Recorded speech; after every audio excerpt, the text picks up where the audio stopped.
Welcome to webinar 42. I will just chat to you for a few minutes while we get the webinar started, while you all get comfortable. If we were in a real life room, I'd be the person holding the door open for you so you can all get comfortable. But because you all at home, you don't need me for that. You just need me to talk to you for a few minutes while you get settled. So hopefully you should be able to see our cameras. There are slightly more of us than there usually are tonight. And we do have some very special guests who we will talk to a little bit later on. As Kelly said, we're on our 40-second webinar. I'm going to start things off and introduce things, and then we've been joined by some fabulous guests tonight, so we'll introduce them as the session goes on. So it's a back to basics session really, where we're going to be looking at sharing the idea of share as a model of social work. In terms of share, then there were three of us that were involved in bringing share together. So Dr. Prospera and Dr. Jo Finch, who is now, actually we should congratulate her, professor, partly in one of her roles. She might tell you about that later, but congratulations to Jo on that.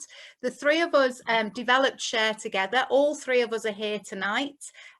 So each of us is going to share with you a different use of share, but I'm going to just introduce the session and the model, and we're going to be looking at the what, the why and the how of share. So if you've been to previous webinars with us, you know that I always talk about the what, why, how framework, how important it is that we think about what we're doing, why we're doing it, and how it might impact on people. So I talk a lot about that basic what, why, how framework, and it sits centrally in share. It's written all about in share. We write about where that framework comes from and why we use it so much. But because it's such an important framework, we're going to be looking tonight in the webinar at what share is, why we developed it, and then how it can be used. And in the how it can be used, we're going to be joined by people who have used it in their own practice, in their own lives, talking about the use of share in a very different way. So I'm really excited about how tonight is going to work and the guests that are joining us in a little while. So in terms of what share is, it's a new model, essentially. We have been talking to you in these webinars about what's the difference between a theory, a model, a method and an approach.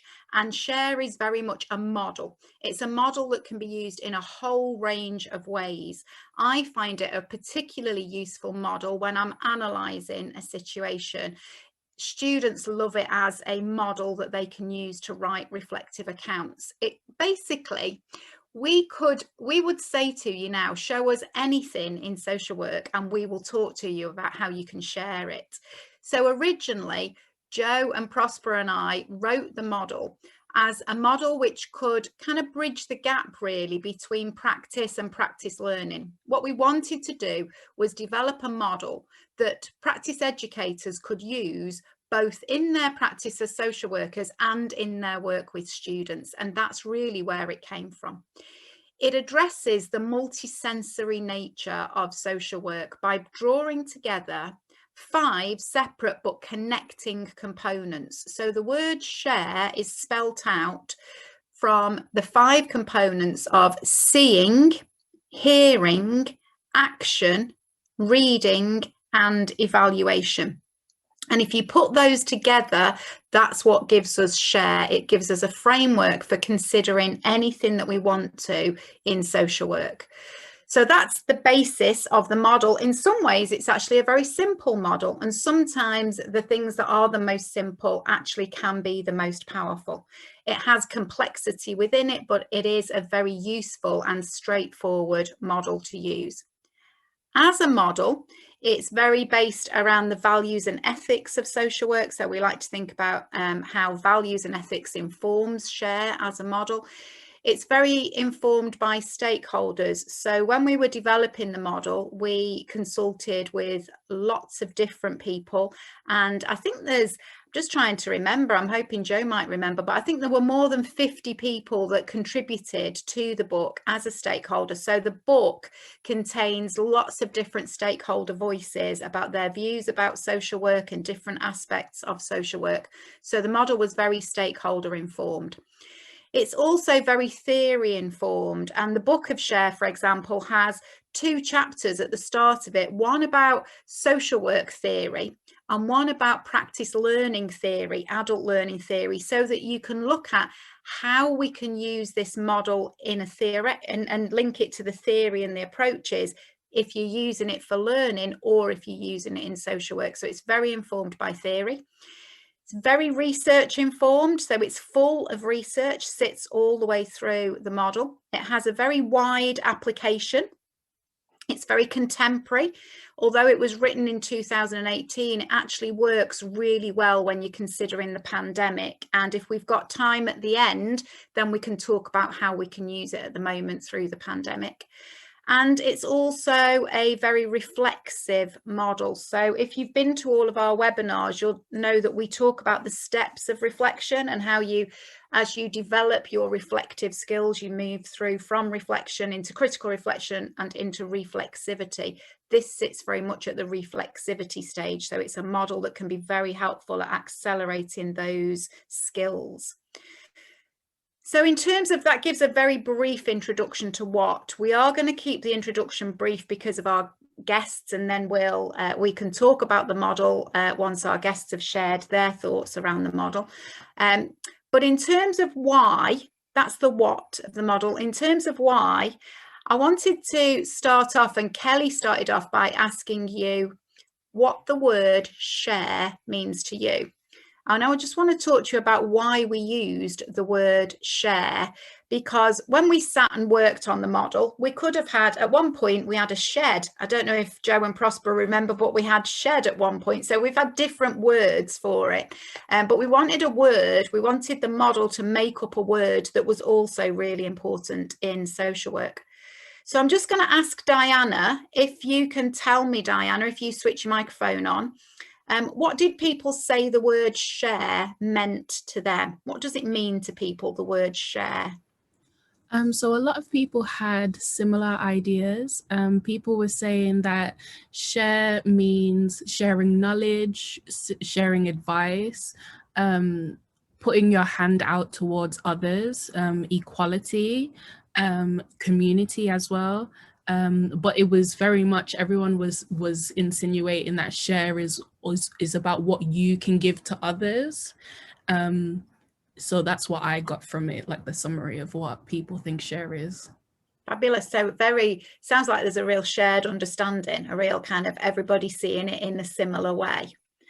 Okay, so let me tell you a few things then about the word share. Originally, apparently, comes from the Old English, and in the Old English, the place it comes from, the word share, comes originally from the word shear, which means to cut up or to divide resources. So in Old English, shearing was about cutting up of resources, and that's where the word share comes from. It's about the division of a resource. Are we getting a kind of equal share? Are we dividing up the cake equally, if you like? It's also, everybody knows that sharing is about giving and receiving. It's about having more in common with one another. So what do we share? What do we have in common with each other? But very often, if you ask a group of young people, particularly, the word share sometimes means something quite different. For a lot of young people, and we did ask hundreds and hundreds of people and tried to look at what does the word mean. And in social work, really what Diana shared with us is pretty much what social workers say. They say it's about giving things, about sharing things, about a kind of sense of community. But other groups of people say different things. So a lot of younger people, when we asked them about the word share, they talked about the digital share. When you're playing online gaming, you share things. It says, do you want to share this online? Or so share for a lot of people is about what do you share on social media, for example. So it's all about the digital share. We do associate, particularly, I think, in sort of European culture, we do associate sharing with well-being, that if we share something with someone, kindness and acts of kindness is seen as being very helpful for our well-being. And again, sharing links into kindness. And if you share something, if you think about children, very often the first thing that we as parents would want children to learn is how to share, because it's seen as a kind of a bit of a virtue, really. It's kind to share with others. When we asked people from the care experienced community to talk to us about what the word share meant, one thing came through and shone through very strongly, and that was the word belonging. A sense that you belonged somewhere, that things were being shared with you and that you belonged somewhere came through from that group. A lot of social workers, as you say, talk about information sharing and knowledge sharing because we know that's key. But then there's one aspect of the word share that came through in one particular group that we asked that didn't come through from anywhere else. And that was from a group of business studies students, because we just asked groups that we could get access to. And there was a group of business studies students, and we asked people, therefore, who are interested in business, and what they came up with, really overwhelmingly as a word, what the word share meant to them was all about stocks and shares and what people own, the shares that you own, the shares in your portfolio. As a social worker, I would never think of that. But actually a lot of business people do. So one of the things that we address in the book about share is all about the privatization of social work and how public services are being maybe commoditized and services are being sold off. And for us, that was a key element that we wanted to bring in. Thinking about what the word means helped us to expand on the model. So the model has two aspects to it. It's the word share and what the word share means to people and how we might be able to use that in social work. And then it's how we use the components that spell out the word share. So Joe, Prospera and I are going to take you through 3 different uses of share and the component models. And then we're going to hand you over to our special guests tonight who are going to tell you about their use of this in practice. So I'm going to start off by just talking to you a little bit about share in an assessment. So if you were to do an assessment or a risk assessment, how might you be able to use share to think about that? So share would suggest that in an assessment, you would look at your share. What have you seen? What haven't you seen? What have you lost sight of? Maybe what are your blind spots? What does a good outcome look like in this situation? What is your vision for this piece of work? So it's basically drawing on your sense of sight. But it's not just the physicality of sight, it's also about your insight. It's just about seeing generally. Then you would think about what have you heard? Maybe who have you spoken to? What haven't you heard? Whose voice has been the loudest? Whose voice are you listening to? Have you kept the individual that's being assessed? Have you kept their voice at the centre of this assessment? Does their voice come through in the assessment that you're completing? In terms of action, what have you done? What have other people done? Maybe what hasn't been done, what do you still need to do? What is the impact of what people have done? Reading, you want to think about what have you read? Maybe have you read the previous case notes? Have you read if there's a chronology on file? But maybe there's some theory or some research or some legislation that you might find useful in this assessment that you want to draw on that reading. And then you also want to think about, have you recorded this assessment clearly for other people's reading? And then in terms of the evaluation, how are you evaluating all of this? The information that you've gathered, what's important? What isn't important? How do you know which bits of this information are important? And this is all your analytical stuff. What's worked well in the assessment? What hasn't worked well? What conclusions can you draw? And then that leads into your decision. It becomes shared because what you've seen and heard and done and what you've read and how you evaluate all of that helps you to create a defensible decision. So it becomes shared. So that's a simple way of using share to carry out an assessment. It enables you to analyse the information that you're gathering. But one of the key things about share that we're really proud that share does, that we don't think really any other model does in the same way, is share encourages you to recognise that different stakeholders have a completely different view of a situation. So we all know 2 social workers can go and see someone and come away with a completely different view because they've had a different share. Different people have different shares in a situation. So the model encourages you to not just see your own perspective, but see the perspective of another person. So in an assessment, what about the person being assessed?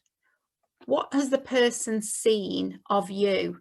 What do you look like to them? What kind of clothes are you wearing? What do you look like? I can remember working in children's services when I was very newly qualified, and people would say, you look really young. You look like you can't have children yourself. How do you know how to bring children up? So there's a view here about how I'm seen by people. What have people heard from you? What is your language like? Is it kind? Is it compassionate? Is it caring? Or is it just full of jargon?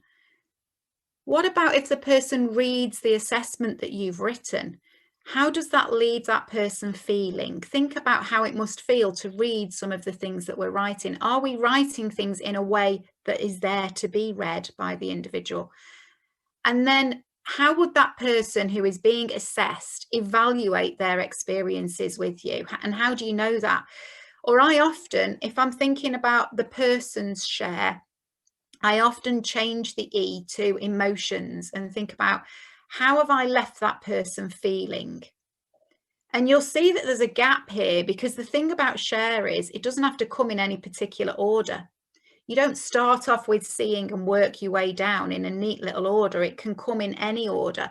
But what a person sees and hears and reads and how they evaluate it, that leads into what they will do as a result. So that's how you would use share to think about an assessment. I'm going to ask Prospera to tell us about her use of share now in some of her recent work. So Prospera, can you put your mic on? Yep. Okay, so hello everyone. I've introduced myself already. I'm Prospera Tedham. One of the first things I want to say this evening is that I've got my copy of share. I'm hoping people can see it. You can see my share. I've brought it all the way to the Middle East, or the UAE. It wasn't that heavy, and it served a really good purpose. Now, I'm just going to be talking briefly about using share to consider issues of racism and anti-racism. And I think it's important that any model, any contemporary model, addresses these kinds of issues. We all know and we have all seen what has happened, or what has taken place in the last year and a half, 2 years. And we also now know what the UK government is saying in terms of particular elements of race and racism. So just very quickly, I wanted to use an example that we could all kind of relate to. And I think the murder of George Floyd is one that the youngest of children, certainly the youngest of children that I've spoken to, age 5 and 4, know the name. They know what happened, or they have a sense of what happened. And so if you wanted to use, you know, share to kind of talk through this in supervision or work through it yourself, for us today, I can say that we all saw the murder of George Floyd. For a lot of people, they actually didn't know what was going to happen until they nearly reached the end. So when it started and it was being filmed, I think when most of us saw the video, people watched it live because it was streaming live, and it was being you know, sent around all these social media channels. But for those of us who watched it later, I don't think many of us knew that we were going to watch a man being murdered. So we saw the murder of George Floyd. But I think for a number of us as well, what was quite poignant, what was quite painful, was that we heard his words. We heard him say, "I can't breathe." We heard it. But given where we were in terms of our own kind of, were we watching it after it had occurred? Was anyone there? Did anybody know what they were going to do next? However, you will all know, even from the events that occurred in the UK, there has been a lot of action since the murder of George Floyd, and this action around racism in relation to the Black Lives Matter movement. But for a lot of us who didn't know what Black Lives Matter represented, hadn't really heard of anti-racism in social work, kind of knew it was there, but didn't really know the details. A lot of us have been pushed to go and read more about it. And I particularly like that. For those of you who are students on here today, then we know that your bread and butter at the moment is about reading. But having read what you've read in relation to general ideas around race and racism, I think has kind of pushed people to a point where they know a lot more, perhaps, than before the murder of George Floyd. Now, even in that reading, we read very different things, don't we? Some people will go for journal articles, others are happy to go with social media, snippets and little clips of things. People are happy to go to YouTube, hear it again, listen, read. Others will go to newspapers. So we have different sources from which we're reading about the murder of this one man. However, in terms of pushing us to that next step about what we read to inform our knowledge of anti-racism and anti-racist practice, particularly in social work, we are finding now that there are a lot more students are saying, well, we didn't have enough of this. We need a bit more of this. We now understand what it means. We do get this whole Black Lives Matter movement. We didn't know this is what it was years ago. So people are reading a lot more. And I dare say that we're going to keep reading, because the more we find out about the inequalities across the board in our world and in the UK, the more we think, well, there's a lot more I don't know. And I can see a colleague of mine here, Mark Allenby, and I'm just going to borrow something that Mark Allenby once said when we worked together in Northampton University. Mark said, when you're on a beach and you fetch a bit of sand in your hands, what you've got in your hands is what you know, and what remains on the beach is what you don't know.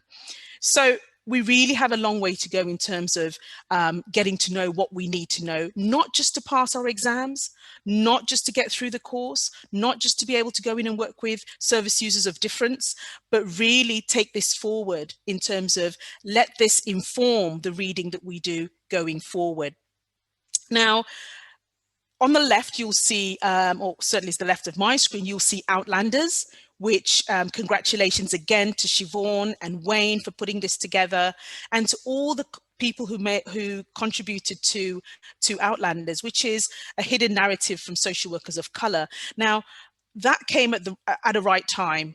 So it was launched last month, I think, and it came at the right time, where we can actually begin to read a bit more about the way in which race and racism impacts on particular people in particular periods of time in our own societies. And I think what you'll notice from that is it's not new. But then once we've done all of that, how are we evaluating all of this and using it in our practice? How are we evaluating everything that we have read, everything that we have seen about George Floyd, and using it in our practice? I can categorically say that in the last month or two, a number of students and a number of practitioners have moved to the forefront of this movement, if you like, and are beginning to be activists and pushing forward this agenda of we need to learn a bit more about this, and we need to understand the various ways in which Black people are discriminated against. Now, of course, all of that kind of flies in the face of what the government came out with a couple of weeks ago, 31st of March, in terms of that race report. Okay, so the race report, in summary, suggested that there was no institutional, or there was very little institutional racism, which didn't really make a point. So I would urge people to, it's great that the government agreed to do this, but I would also say that for our own individual and collective need, let's do some further reading. Let's research into this and see whether the government have presented us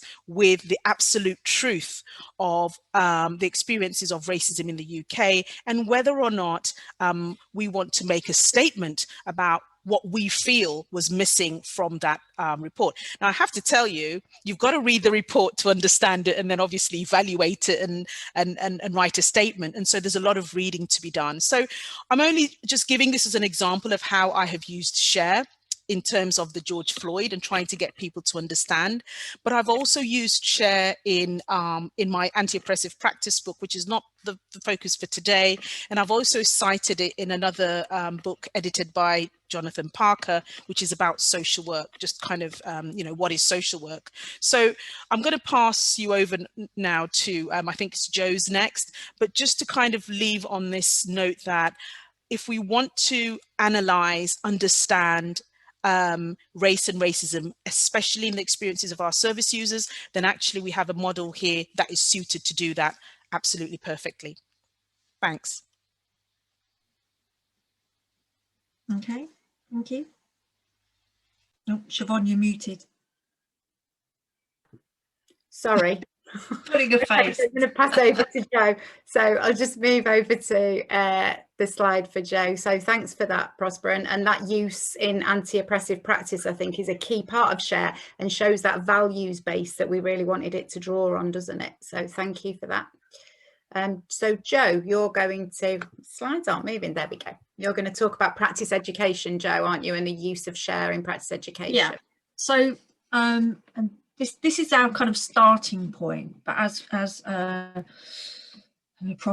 and Siobhan have said, we've kind of developed the ideas. So some of the ideas are in the book, and then we've later kind of gone on and thought about it in other ways. But one of our starting points was practice education, and we think, it's about, for students, you could use this as a reflective tool as well. So there's ideas in the book for that, but also about for the practice educator to really reflect on the learning experience for the student.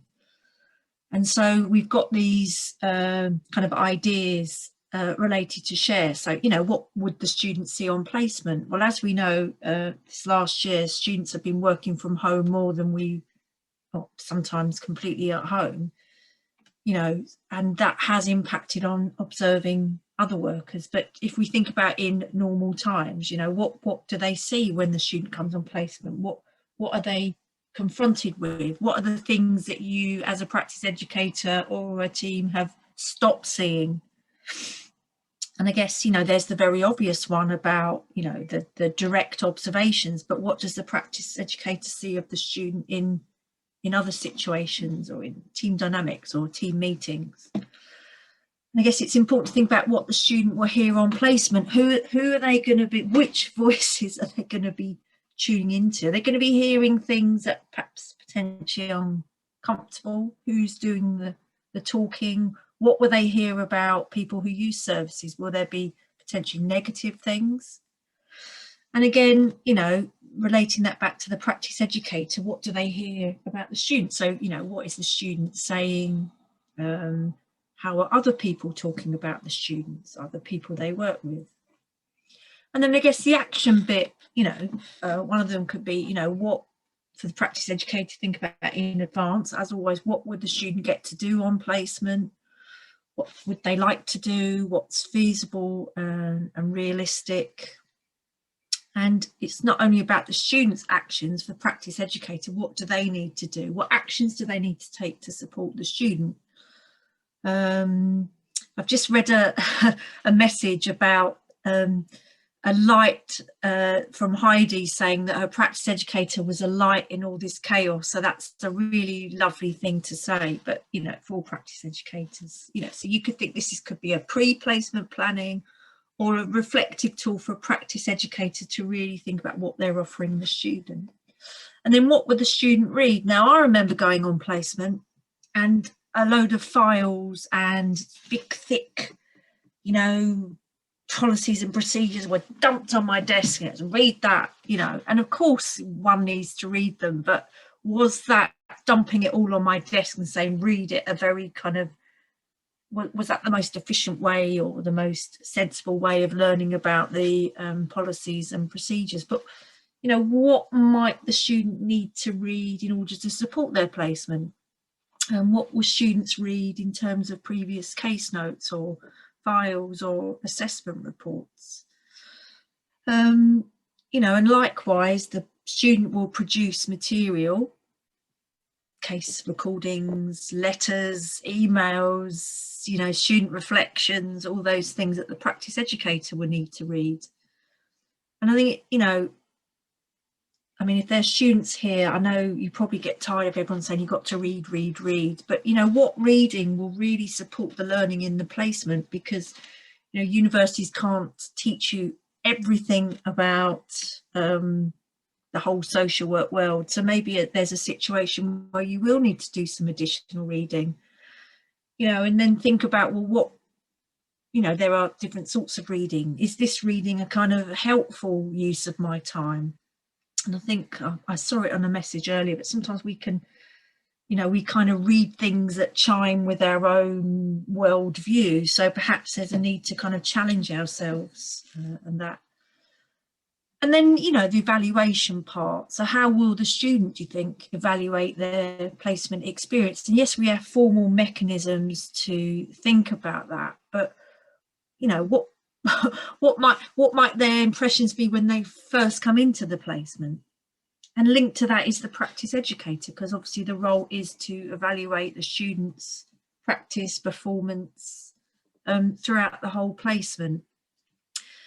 So this is really how we thought about it in terms of practice education, but we also have it as a kind of an aid to supervision or practice education, which is in the book. So some sheets we produced, I don't think they're in the book, but we can send them to you, where, you know, to you, you know, what have I learned? What have I seen this week? What have I heard this week?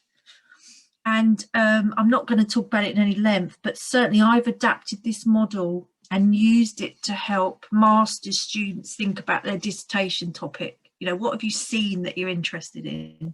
What have you heard about this topic? And that helped as well, I think.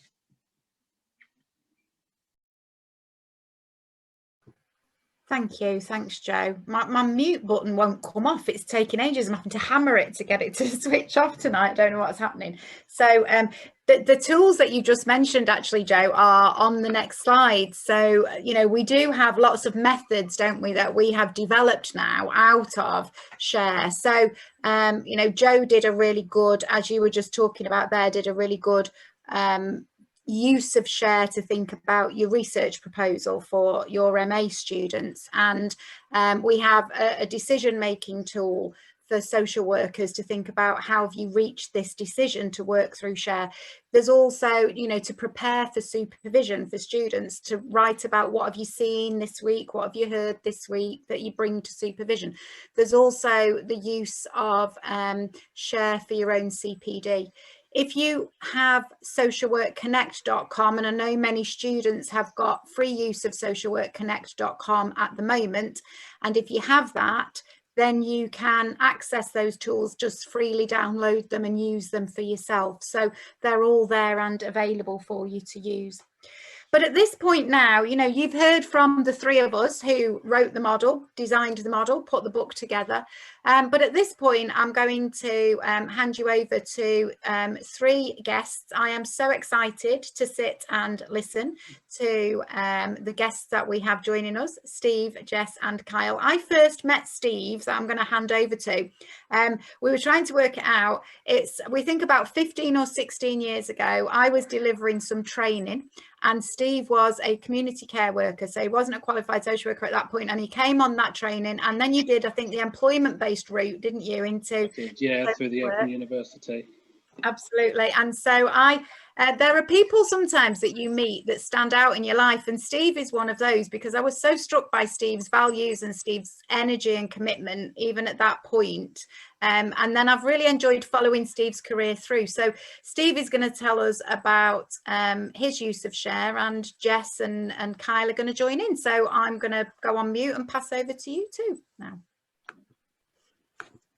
Thank you, and yeah, welcome. We are going to give a little insight really as to how we used Share in Shared Lives in Coventry, where I'm based. I am still a registered social worker, but working as a Shared Lives officer.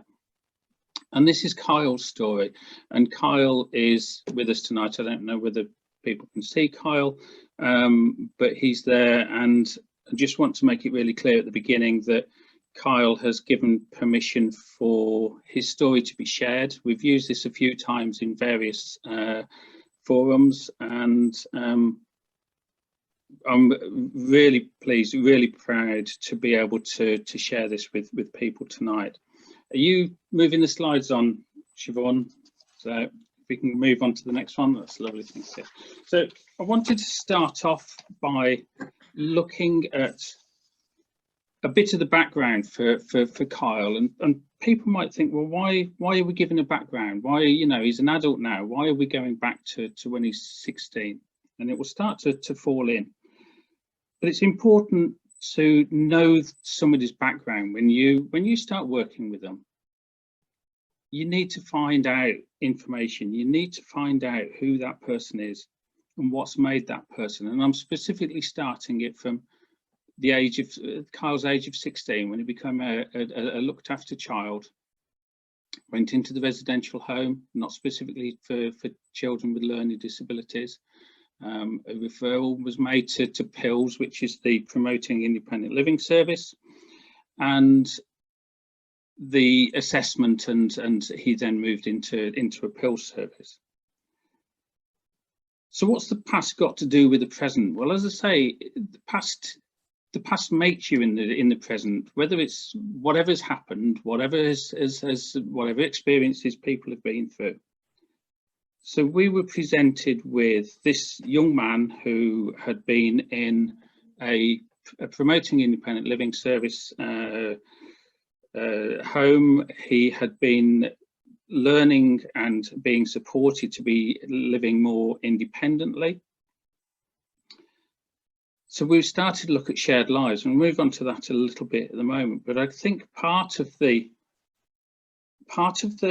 getting to know people, and I was thinking earlier about working in transition and going and working with and meeting with parents of young people that are leaving school and going through that transition period. And I was sitting in somebody's front room, and I said, well, you tell me who your son is. And they immediately said, but you've got it there, it's on paper, it's in front of you, it's on the assessment. I said, well, I know it's on the assessment, I know I can read it, I know a little bit about it, but I want you to tell me who George is. I want you to give me some things that perhaps aren't on that assessment. You know, it doesn't have to be loads. Get that information. It doesn't have to be reams of information. It could be things that are funny about him or her. It could be things that they do, things about their personality, things that aren't necessarily going to be in that assessment. And that's what I wanted off the parents, was something a little bit unique. You know, do they make, I don't know, crazy sandwiches? Do they like to sing all the way through football games? Whatever it is, all those things that aren't necessarily in there. So coming back to Kyle, this was paramount, really, was finding out what made Kyle who he was. And some of the work that we'd started to some of the information we'd started to find out, and that Jess had been doing, was around his feelings. And they said that he felt safe in the house. They took him where he needed to go. It was very busy, didn't have many friends, and he was looked after. And those were the things that Kyle came up with. So if we can move on.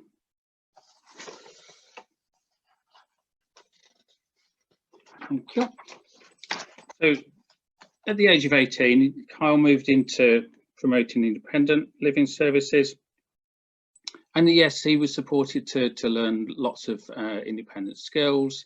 His emotional health was looked after. He'd started to work. And there were lots of great things that were happening, but he'd been there for a couple of years and he really needed to move on. And there were some questions as to why Kyle would be moving from independent living scheme to a shared life service. And we were an option. We weren't the only option, but it was something that we felt really strongly about and that we could support Kyle with. So if we have a look at the why shared lives. Brilliant. So when when we were approached, I met Kyle on multiple occasions.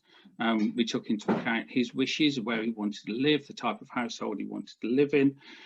We looked at the progress that he'd already made. Shared Lives works on the principle that everyone has the capacity to continue and to grow. We knew that we could support him with the things that he wanted to do. And we knew that he would be encouraged by his Shared Lives carer, or the person that was going to become a Shared Lives carer, to increase control over his life, to empower him to be able to do the things that he wanted to do and needed to do as a young man, to support him to access social resources with the aim of achieving personal and collective goals. And before this meeting started, Kyle said that one of the things he'd always wanted to go to, or one of the places he always wanted to go to, was Dubai. So I think that's something that we're going to have to work on. So, you know, but we'd never say never. I think we were also saying about how hot it was, and it might not be Dubai, it might be Shared Lives, but it's about listening to Kyle. It's about listening to the people that we're working with. So next slide, please. So Coventry Shared Lives meets Share, and then move on then, please, Siobhan. So I felt that we were sharing before Share. Now, Share as a model had literally just come out. When I started to work with Jess, Jess was a student with Shared Lives as her first placement. And I'd literally been to the university to go and get the information and see what we were needing to do. And Siobhan was there and she was talking about Share. So it was really early days. But what was really nice was that I felt that we were actually already doing a lot of the things in Shared Lives that Share, to me, was talking about. We were talking about information, communication, observations, ideas, thoughts and feelings. And central to all of this was Kyle.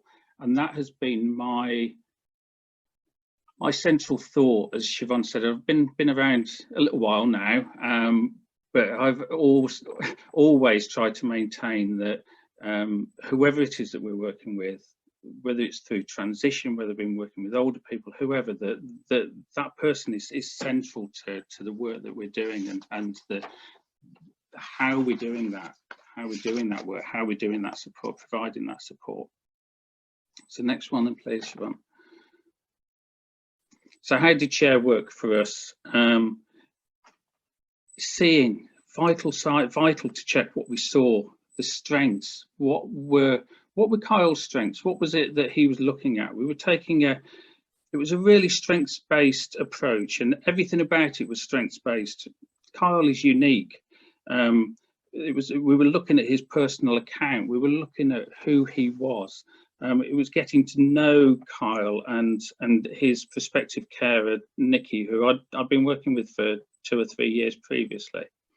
About recognising the past and what did Kyle want? How is he going to get sort of choice and control? How can the future support this strengths-led basis that we were working on? How were we going to be able to carry that forward? And observing. So we were looking at activities, Kyle's activities, Kyle's family, his friends, the locality, the support he was already receiving. All of which were really, really vital. So on to H. One of the things is that, you know, listening for us was much more important than talking, and it's about, I'm very, very comfortable with silence and space and time, and it was about giving Kyle that opportunity to be able to have some space and to be able to think and to be able to give him time to be able to understand what was being asked of him, understand the information that was being communicated, and to be able to make really informed choices. It's about listening to what you're not hearing, and that's really odd. But and I sort of, as I wrote these slides, I thought there was so much that he was saying, but but not verbalizing. There was so much, and for me, a silence, a gap.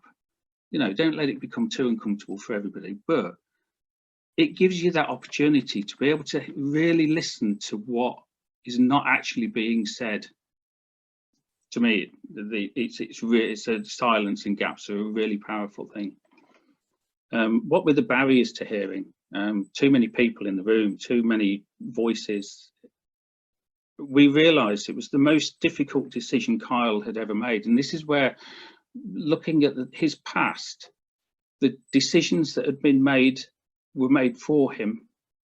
They were made for him about going into care as a child. They were made for him as about where he was going to go. They were made for him as to what adult services he was going to be moved into. So this was moving out of this adult service and into shared lives was the most difficult thing he'd ever come across. And listening with your eyes. It's not listening is not just about ears. For me, it's about using all of your senses. And I don't know whether you remember, Kyle, but remember when we were doing that session at the council house, and halfway through the session, somebody's phone rang. Can you remember that, Kyle? I sure do, Steve. Yeah, and can you remember what you said to that person when their phone rang in the middle of you talking? I remember that. Switch your darn phone off. We're in a meeting. Yeah, exactly. And you know what? That is exactly what most of us wanted to say, but you were the person that said it. Yeah. And it's about, hearing, listening. It's about respect. And I think at that point you felt like you were not being respected, and you told them very nicely, but you sure told them as to what they needed to do. Of course I did. I was polite and respectful. Absolutely. So it's about, we know that being a good listener, it takes effort. It's hard work sometimes, but it's the most powerful thing, I think. So on to A. In the share book, Siobhan uses a quote: "I hear, I forget, I see, I remember, I do, I understand." And this was central also to what we were doing with Kyle. It wasn't just about being at meetings. It wasn't just about talking about his future and what was going to be involved for him. So we gave as long as was needed. We gave as many visits as were needed. We reduced the number of people and had that as a one-to-one. And Jess, that's where the work that Jess was doing was so invaluable. So coming back again to a lot of the things that you'll have heard Siobhan talk about, but what was happening for Kyle? Why is this situation changing? How we're working together to make this the right move for Kyle, and when was it right? And one of the barriers, we realized that where Kyle was living, he was having it was his birthday. Do you remember, Kyle? And it was going to be your birthday, and they'd got a birthday party set up for you, and you didn't want to miss your birthday party, so you didn't want to move too early because you didn't want to miss your birthday party. And once we realized that we could actually have two, so you could have one there, and then when you moved to Nikki's house, you could have a birthday party, then celebrate your birthday as well. Everything was fine. So sometimes it's those little things that are not necessarily being said or take ages to come out that are so important, so vital to get to the bottom of that. So if we move on to R. So reading, recording, reflection. Is it just professionals who need to reflect? This is reflection. I'll go upstairs and I'll reflect about what we've talked about. An expression Carl has used to me lots of times. I think, is that fair to say, Kyle, that you like to go and have time to think about things and to reflect upon things? Yeah. Sometimes I reflect on what's happened and what I need to improve on myself, or or what I've been planning to do and reflect on. Yeah. Kept that in mind and just think it carefully. Yeah. So it's not just us that are reflecting. Our service users, people that use the services, they reflect all of the time. We don't necessarily ask them what they've been thinking about, but it's so important. And of course, it's vitally important. But Kyle, and I'm going to use some words now that I may need to apologise for. But Kyle was more than a case who may need, and this is where my apologies, help with help with feeding and toileting. He was a person, and if anybody used those expressions with me and put those in my case file, then my case file, I think, would probably also be saying that I'd got challenging behaviour. So it's about respect, and it's about seeing the person that you've got in front of you, the person that you're working with, and working with them. And that is the, for me, was the vital thing. So then onto E, evaluation. We're looking, what's the outcome? Well, we know because we work as a long-term service. We've been working with Kyle. I've been working with Kyle now for the last 3 years almost. We are doing the monitoring, but there's also lots of other visits, lots of other conversations that we have. We know because I spend time with Kyle, I spend time with Nikki, I spend time with other people that are involved with Kyle. We know what's worked well. Has it been easy? It's been challenging at times, hasn't it, Kyle? Would you say that moving into shared lives has been easy all of the time? Yeah, when I first moved in, I was a bit nervous. Yeah. And thinking like, if I'm ever going to get used to it. But getting the right help and support from Nikki and the others, I feel it's been easy, really. Good. Yeah, I mean, it's, you know, it's been really interesting. I found it really interesting. So I'm going to just pass over to Jess now for the next little bit. Thanks, Steve. So to sum up really what Steve has said, Kyle is the storyteller and has been throughout really. He's told his story and the stakeholders have listened and professionals have listened. And ultimately, like Kyle says, he's in a position now where he's settled. I think him and Steve have very regular conversations. And in them conversations, Kyle is saying that he is happy where he is, and he's very settled at the moment. And I think that just kind of, I guess, reflects, doesn't it, and sums up how important it is to have the person at the very centre of our practice, and to listen to their views. Kyle is the expert in his life, and he's clearly been at the centre of everything and then the whole thread and the whole way through. So that's really important, and I think this just sums it up really. Thank you, Siobhan. Next slide. And here Kyle is on one of his many adventures. Kyle, do you want to say anything to sum up before I move on to my reflections as a student? Is there anything you would like to say at this point? Yeah, I noticed that someone commented about my t-shirt in the photo. Yeah, great t-shirt. And yeah, let's just say I may have a lot of crazy stuff going on in my life right now, but some of it's good, some of it's bizarre, and some of it's really going to be interesting.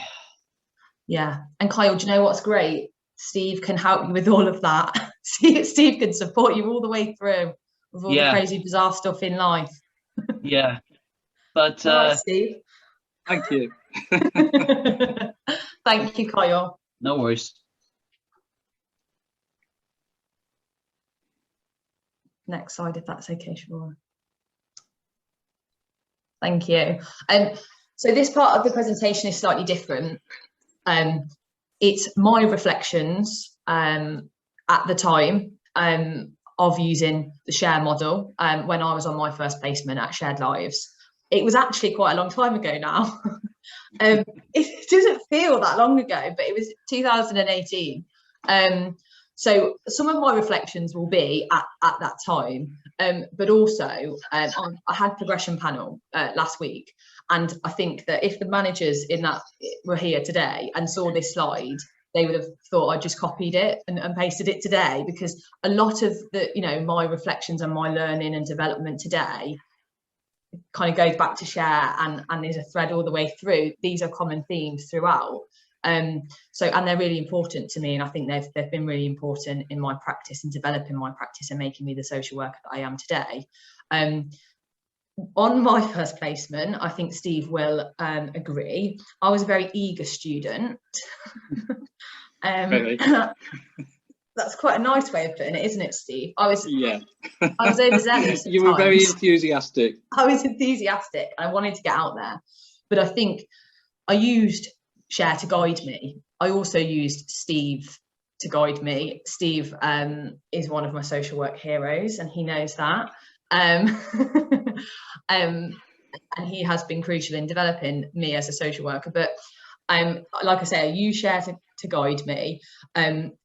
If we start with people on the slide, and going back to me being overzealous, I think I learned through share how crucial it was to listen to people, and through Steve and Kyle, that journey that I had to listen. I had to slow down in my practice, and I had to actively listen and hear what people were saying and how they were saying it.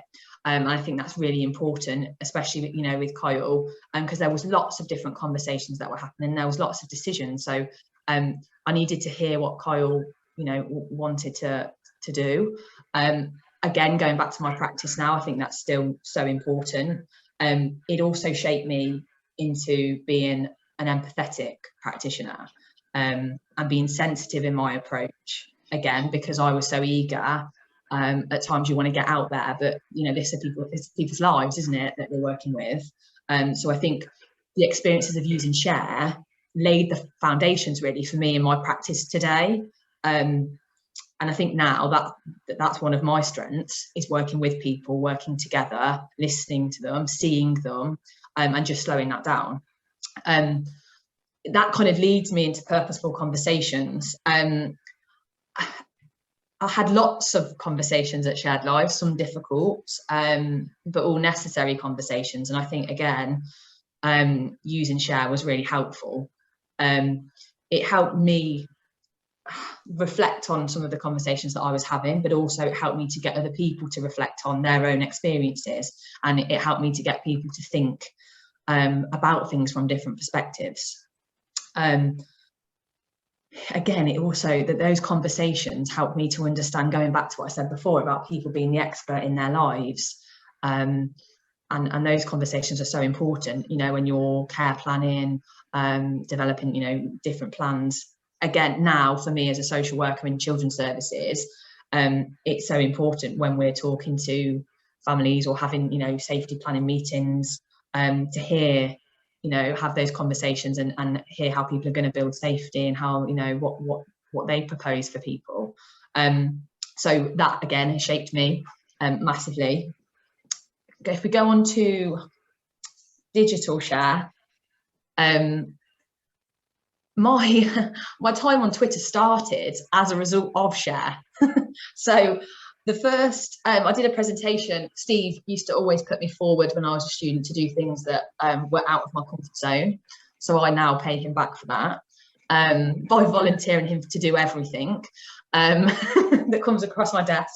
But digital share, I think, is massive for me. So the first presentation that I did was in a practice development forum, and it was about my work with Kyle and how I would, you know, kind of use the share model. So I presented that. And then as a result of that, people in that meeting started tweeting.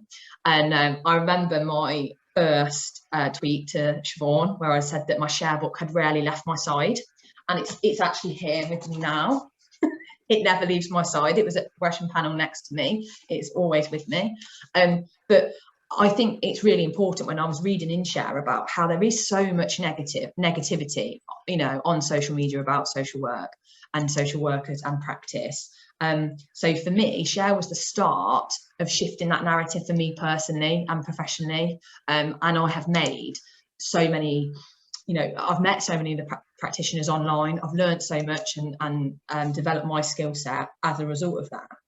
And I've moved away from the negativity. I think, you know, my Twitter feed is so positive, and really evidences that the great work that practitioners do all over the world, really. But it all started with Share. And I think in the book it emphasises how important it is and how important social media is about connecting people.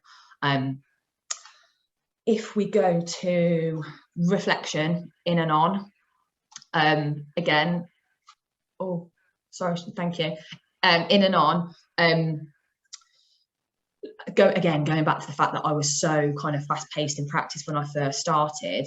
I think it was Share guided me and taught me the value and the importance of reflection in practice and afterwards.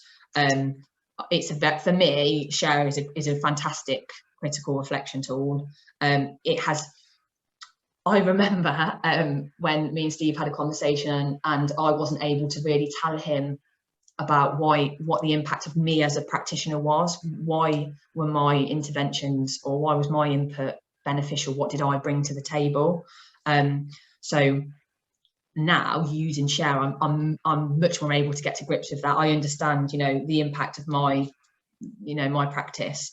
And it's helped me through, you know, my overall journey again as a social worker. I use it all the time to think about, like Siobhan said, in assessments, to think about what did I actually see, what didn't I see, what am I hearing, and just to kind of check myself, really.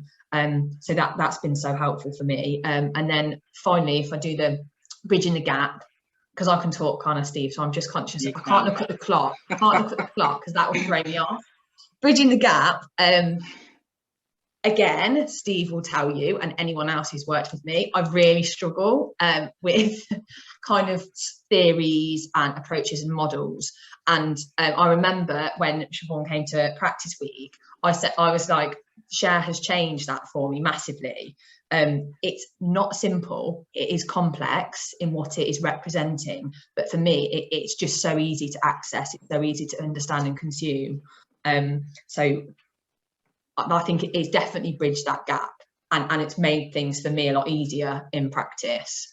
And it's the model that I will always talk about. When I'm speaking to students now, we've got some frontline students with us, I will always refer them to this, because I think it's just the baseline, really, for good social work practice. And then finally, heart of social work. So I think that overall, with my time at Shared Lives and generally, I think what I realised and what has stuck with me is with my work with Kyle, is that we have to put the people that we work with at the heart of our practice. We have to empower them. And, you know, me and Steve, the work that we did, we tailored it, and we advocated for Kyle because we wanted the best outcome for him. And I think Share encompasses all of that. It all essentially, for practitioners, I think it's encouraging more to capture people's voices. So yeah, I guess for me, that's my reflections at the time. But like I say, if you ask me now, they would still be things that I, you know, values that shape my practice today, and that are really important for me. Thank you. And finally, you might see in my Twitter bio, but I would regard myself as a hopeful practitioner. And I think, again, that Share for me equals a hopeful approach to social work. I think it can be very easy in social work for your own maybe personal hope and professional hope to at times be kind of put into question, or you can be, by different people, you can think that the outcome is not always possible. But I think that within Share, it's a supportive, strength-based book, isn't it? It's a model, and you can see it in the book. It's reflected in that.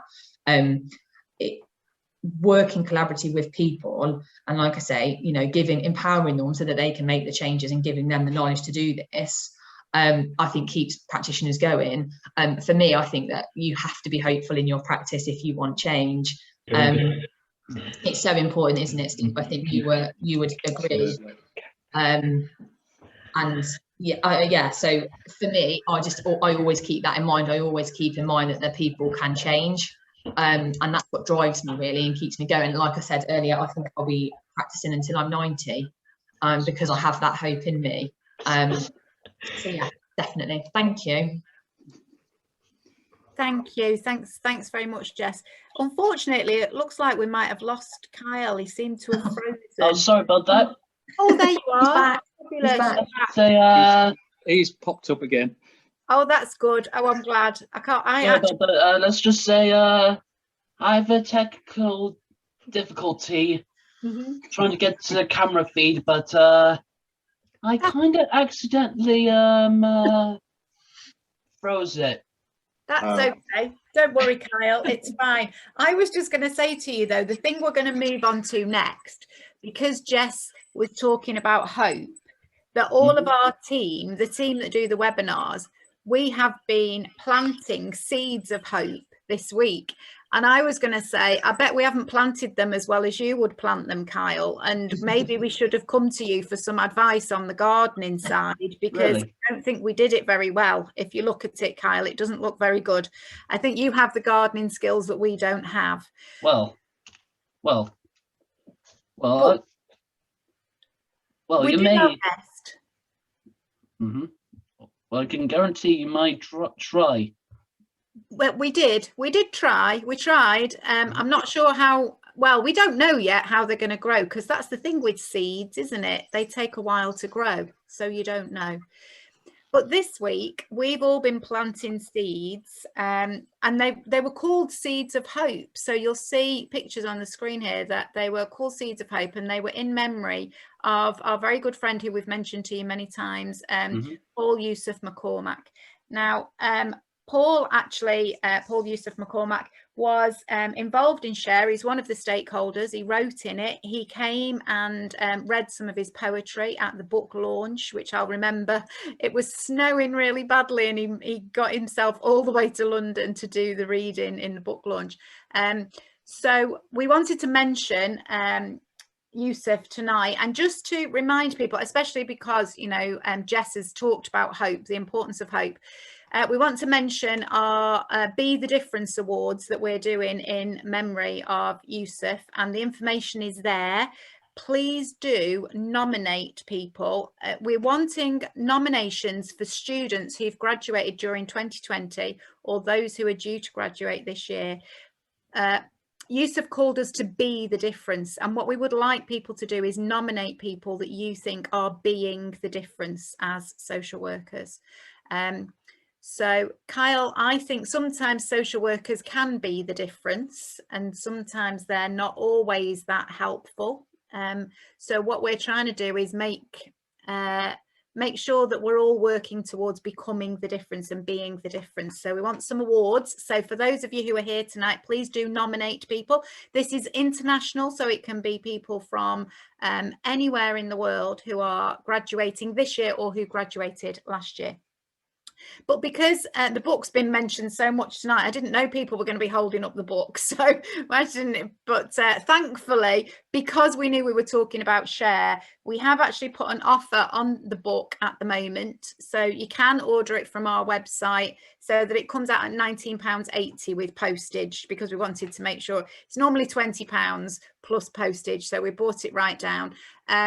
But what I'd say is there are two versions available of Share. They're the same book, but we do it in a spiral bound version, so it lies open on your desk, and in a perfect bound version. The spiral bound version costs a lot more to produce, so we've not been able to reduce that one, but it's the perfect bound that you can get as a reduction, and that'll be on for a couple of weeks.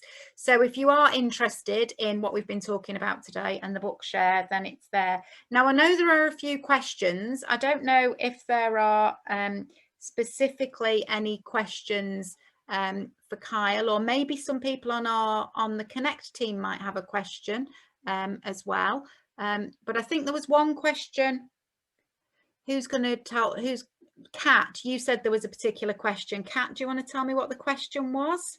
Yeah, sure, Siobhan. It was a question around share, and they've asked, do you see it as a brand new model or more of a way of making it what has always been good about social work practice more accessible for people and more accessible for social workers to use?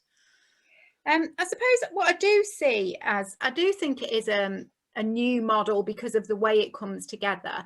And I think what we've done is given you the surface of share tonight. I think Jess started to dig a bit more into the depth of, we talk about how it brings hope. We talk about keeping the action central. Within the way the book goes through the model, there's a chapter on each component. So there's a chapter on seeing in social work and how we should use our observational skills, and there's a chapter on hearing and what active listening really means. There's a chapter on action, a chapter on reading, and a chapter on evaluation. So within that, I think, yes, there are elements of share that I think do definitely bring a new model, but equally I also think it does just bring together what good social work should have been about for a long time, but it does place it into one model where it wasn't really placed before, all of that kind of good practice within social work. And I think I don't know if I'm speaking for Joe and Prospera here, but that is what we wanted to do, was we wanted to bring something together that was very usable, but for people who were very new to the profession, so for students, guided them through a values-led, hopeful way of working that actually gave them some very practical skills and a way of critically reflecting on the development of their skill set. And that's what we tried to do to pull it together. So it's a really good question, because in some ways it is just bringing together what we should have been doing for a long time in terms of good practice, but it is a new model because it brings it into one place and is therefore, you know, there for students. And I think what's really interesting is, you know, as Steve said, when Shared Lives started to work with Cal, that was just when Share was being written. So it kind of all came together at the right sort of time, really. But I'm so pleased that Kyle has been able to join us tonight and share with us. One question for Kyle that's come in. Okay, is it okay to ask you the question, Kyle? Sure. So we're just wondering what you're most enjoying about your life right now. Ooh, about my life? Ooh, let's just say, my life has been good so far. Let's just say during the pandemic, I have something awesome to keep me busy. Well, let's just say a collector's edition to unbox. What else do you enjoy about your life? Do you enjoy everything about your life?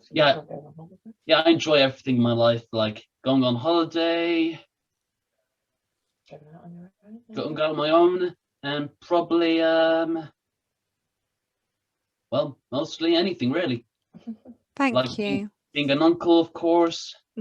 Mm-hmm. I think it's, sorry, Kyle, if I just jump in, I think it's fair to say you're a big gamer, aren't you? You love your gaming and your Comic Cons and your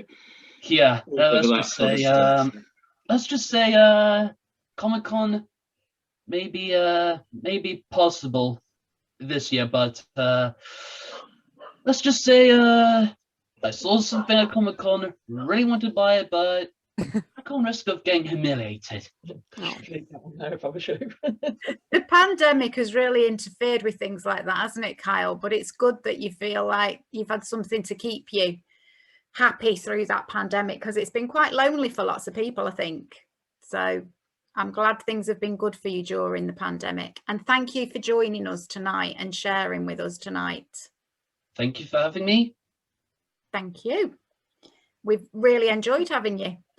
So I'm just going to end tonight by letting people know what we've got coming up over the next few weeks, because as you know, lots of you stay to the end to get the registration link for next week, so you can get straight into next week. Next week, we're going to be looking at good report writing. Then we'll be looking at imposter syndrome, drawing on our team members' personal experiences. Then we're going to be looking at co-production at our kitchen table, which is about social work education and people who receive social work services co-producing social work education. And then we're back to basics with building a body of theory. So you've got the next few weeks there. You can pick and choose the sessions that you want to come to and register. But I also just want to remind you all, please register for our huge virtual graduation celebrations, which those members of the team who are on the graduation planning team know something incredibly exciting happened today. Other people don't know, and you won't know until the night what that incredibly exciting thing is, but you want to be registering for our virtual graduation celebrations. So I'm going to just say thank you ever so much to Steve, to Jess and to Kyle for joining us tonight, and also to Joe and Prospera, who have joined us before and I'm sure will join us again.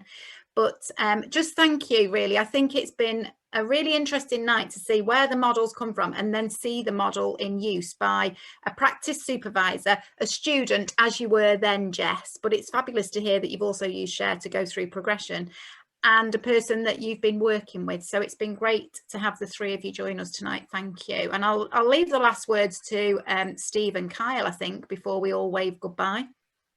All right. Okay. Thank you. How was it for you, Kyle? Oh, it's been good, Steve. Good. Really good. And you're feeling okay about everything? Mm-hmm. Good. Brilliant. I have no problem with it. Go on. Did you want to say something? I have no problem with doing this. Good. But still, a lot of comments going on. There's still a lot of comments. People Yep. have learned a lot. They are very I found it really respectful in interesting. this. Thank Have you, seen- because thank you to those who are watching and streaming. We've lost your sound. Brilliant. I just wanted to finish on one thing that I wrote down, really, and that it's just to remember that it's not only the relationship that you have between the student and the supervisor and the practice educator. It's more than that, and it's about the relationship between people. And I think that's the main thing for me. It's the relationship between people, whoever they are. But thank you for having us, Siobhan, and everybody else. Thank you. Thank you. Good night, everybody. Thank you.